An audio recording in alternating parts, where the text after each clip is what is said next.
Now, last night we got another trailer for Season 2 of The Mandalorian, and even though I'm sure some people or channels out there are trying to make a big deal out of this and to break the whole thing down for you, and don't get me wrong, I do admire their passion and enthusiasm,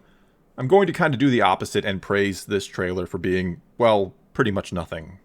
And sure, there were some new clips and tiny little hints and clues about what's to come perhaps, but more or less this was the same as the first trailer, where it showed mostly random, albeit cool clips and gave no sort of context or narrative, beyond letting us know the Mandalorian is looking for the Jedi, for a place where the child belongs, which is something we basically already knew was going to happen after last season, that he was tasked by the Armorer to find out where his ward truly belonged.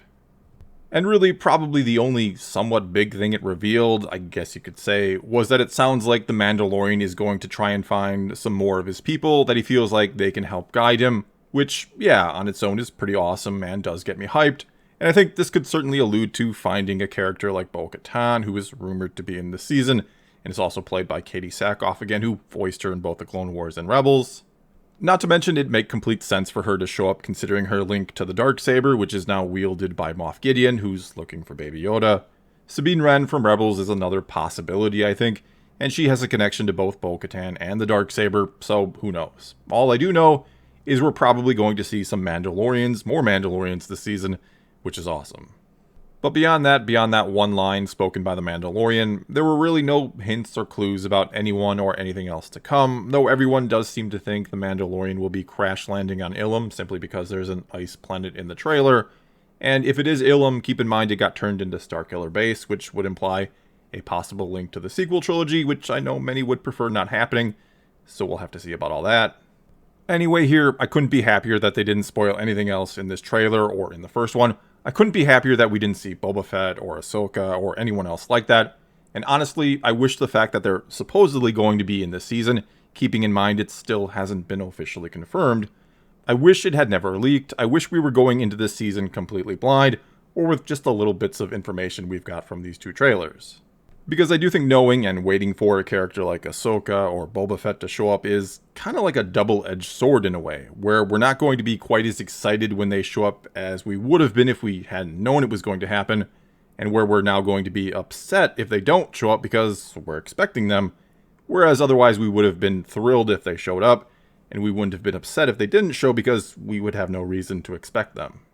I mean, just look at The Child, for example, and how masterfully that was all handled. Disney and Lucasfilm kept that thing such a big secret that they didn't even risk having a barrage of Baby Yoda toys and other merchandise ready to unleash upon the world right after that first episode premiered. And you know damn well there were plenty of people wanting it the moment they were done watching that first episode. They wanted their Baby Yoda plushies, pop vinyls, action figures, t-shirts, and so on. And for a while there, The Child felt like the hottest thing around, and Disney and Lucasfilm didn't have one single piece of official merchandise to capitalize off the craze, which probably cost them quite a bit of money, even though, yeah, plenty of people still bought it when it eventually came out, and now we have arguably too much of it, but whatever. Still, they didn't strike when the proverbial iron was hot, and I give them credit for that. I give them credit for keeping the secret and allowing us fans to be totally surprised.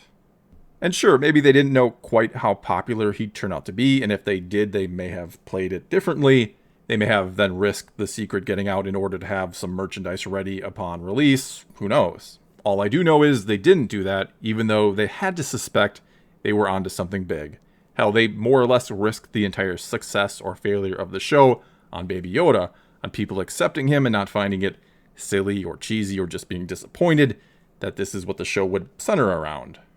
In other words, they had enough faith that it'd work in the first place, so the fact that they didn't have any merchandise ready says they either truly wanted to keep the integrity of the surprise intact for us fans, even if it meant losing a boatload of money on merchandising,